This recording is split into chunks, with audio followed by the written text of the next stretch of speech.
தேவி பாலாவின் இல்லத்தரசி திரு மகாதேவன் லலிதா என்பவர்களின் மருமகள் அஜய் சுஜய் என்ற இரு சிறுவருக்கு தாய், ஹலோசன் நிறுவனத்தின் தலைவி, கமலா சுப்பிரமணியம் பள்ளியில் ஆரம்ப கல்வி பயின்றார். அக்ஸிலியம் பெண்கள் மேல்நிலைப் பள்ளியில் தன் பள்ளி படிப்பை முடித்தவர். அஞ்சலம்மாள் தொழில்நுட்ப கல்லூரியில் தேர்ச்சி பெற்ற பொறியியல் பட்டதாரி. இவருக்கு ஆசிரியராக இருந்துள்ளேன் என்பதில் எனக்கு கூடுதல் மகிழ்ச்சி. வேலை நிமித்தமாக சென்னை சென்று ஜோகோ கம்பெனியில் 9 ஆண்டுகள் பணிபுரிந்துள்ளார் மற்றும் 2 ஆண்டுகள் சாஃப்ட்வேர் டெவலப்பராக பணிபுரிந்துள்ளார். அமெரிக்கா, சிங்கப்பூர் போன்ற வெளிநாடுகளுக்கு சென்று தன்னுடைய எண்ணங்களை விசாலமாக்கிக் கொண்டவர். பிறந்த மண்ணில் பெயரெடுக்க வேண்டும் என்ற எண்ணத்தினால் ஹலோசென்ட் என்ற நிறுவனத்தை உருவாக்கி கடந்த 5 ஆண்டுகளாக வெற்றிகரமாக நடத்தி வருவர். 20 ஊழியர்களுக்கு தலைவி. ஹலோசென்ட் என்ற இவருடைய ஆப் அமெரிக்காவில் வாழும் 1000க்கும் மேற்பட்ட நிறுவனங்கள் பயன்படுத்தி வருகின்றன. அதிராத சிரிப்பு, அனிச்ச பேச்சு, உற்சாக பார்வை, உயிர் பாராட்டு உனக்கு. கவிதையே நீ வருக, கவிதா வருக, பரிசு பெறுக. சாரி, நான் 2 நிமிஷம் எனக்காக வேஸ்ட் பண்ணிட்டாங்க. இன்னும் 2 நிமிஷம் நான் எடுத்துக்கிறேன். இங்க இத்தனை பேர் சேர்ந்து ஒரு விருது கொடுக்கறதுலாம் ஒரு பெரிய விஷயம். அதுக்கு எல்லாருக்கும் என் மனசு நிறைய தேங்க்ஸ் சொல்லிக்கிறேன். தேங்க்யூ. ஸோ இத்தனை பேர் சேர்ந்து பண்ணும்போது நிறைய பேர் மைண்டில் வந்திருப்பாங்க. என் பேரை எடுத்து சொன்ன ஒருத்தங்க இருப்பாங்க, கண்டிப்பாக அவங்களுக்கு ரொம்ப தேங்க்ஸு இந்த நேரத்தில் நான் சொல்லிக்கிறேன்.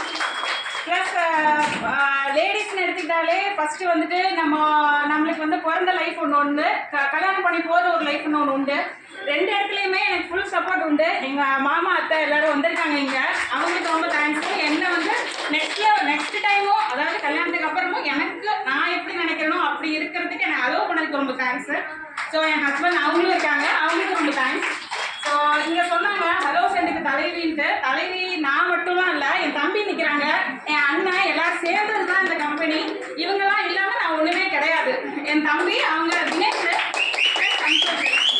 சந்தோஷமாக வர முடியல. அவங்க 2 பேரும் இல்லைன்னா நானும் இங்கே இல்லை. ஓகேங்களா?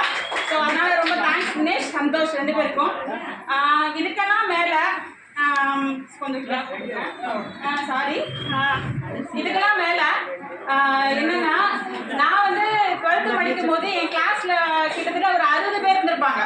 60 பேர்ல வந்து நான் ஒரு 3rd ரேங்க் 4th ரேங்க் தான் எடுத்திருப்பேன். ஸோ ஆப்வியஸா என்ன தெரியுதுன்னா, எனக்கு முன்னாடி ஒரு 3 பேர் இருந்திருக்காங்க. பட் ஸ்டில் அவங்கெல்லாம் வந்து கல்யாணம் பண்ணிட்டு பொண்ணை எதுக்கு படிக்க வைக்கணுங்கிற மைண்ட் செட்ல தான் அவங்க அப்பா அம்மா இருந்தாங்க. அவங்க வந்து நெக்ஸ்ட் படிச்சது வந்து பிஎஸ்சி அப்படிதான் படிச்சாங்களே ஒழிய யாரும் ப்ரொஃபஷனல் டிகிரி போகல. என் கிளாஸ்ல 2 பேர் தான் போனாங்க. அதில் ஒரு பொண்ணோட அப்பா வந்து பெரிய பிஸ்னஸ் மேன், பணம் நல்லா வரும். ஸோ அதனால அவங்க படிக்க வச்சாங்க.